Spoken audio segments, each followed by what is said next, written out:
নির্বাচন নিয়ে অন্তর্বর্তী সরকারের কোনো সুস্পষ্ট রোডম্যাপ না থাকায় রাজনৈতিক অস্থিরতা তৈরির শঙ্কা রয়েছে।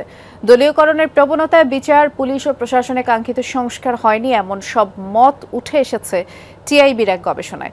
পাশাপাশি ডক্টর ইফতেখারুজ্জামান প্রশ্ন তুলেছেন, রাজনৈতিক দলগুলোর ভেতরে সংস্কার না হলে তারা কিভাবে দেশের সংস্কার করবে? জুলাই গণ অভ্যুত্থানের পর এরই মধ্যে অন্তর্বর্তী সরকার পার করেছে প্রায় এক বছর। ছাত্র জনতার প্রত্যাশা আর প্রাপ্তির খোঁজ করেছে টিআইবি।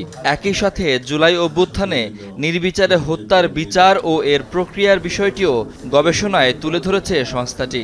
আন্তর্জাতিক অপরাধ ট্রাইব্যুনালে নিয়োগকৃত বিচারক ও কৌঁসুলিদের নিয়োগ নিয়ে বিতর্ক বা সমালোচনাও রয়েছে।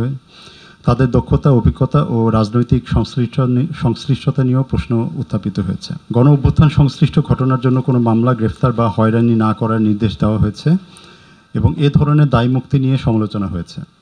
অন্যদিকে ঢালাওভাবে প্রতিশোধপ্রবণ আটক ও জামিন নামঞ্জুর করার ঘটনাও আমরা লক্ষ্য করেছি এবং এই সব কিছুর কারণেই বিচার প্রক্রিয়া প্রশ্নবিদ্ধ হয়েছে। গবেষণা প্রতিবেদনে বলা হয়, প্রশাসন, শিক্ষা প্রতিষ্ঠান, স্বাস্থ্য খাতে দলীয়করণ অব্যাহত আছে। পুলিশ, প্রশাসন, বিচার বিভাগে আধিপত্য বিস্তারের উদ্দেশ্যে রাজনৈতিক দলগুলো টানাপোড়েন চলছে। সরকারের পক্ষ থেকে কোনো কোনো ক্ষেত্রে প্রশ্রয় দেওয়ার প্রবণতার কথাও উঠে এসেছে প্রতিবেদনে। টিআইবির নির্বাহী পরিচালক ডক্টর ইফতেখারুজ্জামান বলেন, তথ্য ও মানবাধিকার কমিশন এক বছরেও গঠিত হয়নি। এটি বিরল রেকর্ড। হয়তো নির্বাচন হবে, আমরা আশা করব, ধারণা করব যে সেটাই বজায় থাকবে। পথটা খুব যে সহজ না, এর মধ্যে খুব অস্থিতিশীলতা যে হবে না, রাজনৈতিক বা অন্যান্য ধরনের অস্থিতিশীলতা হবে না, সেটা বলা কঠিন। রাজনৈতিক দলগুলোর সংস্কার নিয়েও কথা বলেন তিনি। দলবাজি, দখলবাজি, চাঁদাবাজি থেকে শুরু করে গ্রেপ্তার বাণিজ্য, মামলা বাণিজ্য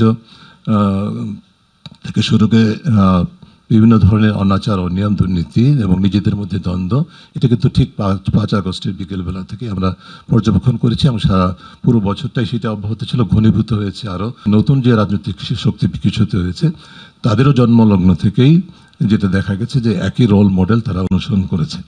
যেটা প্রতিষ্ঠিত রোল মডেল, সেটাই দলবাজি, দখলবাজি, চাঁদাবাজি, এই রোল মডেলের মধ্যে তারা নিজেদেরকে নিমজ্জিত করেছে।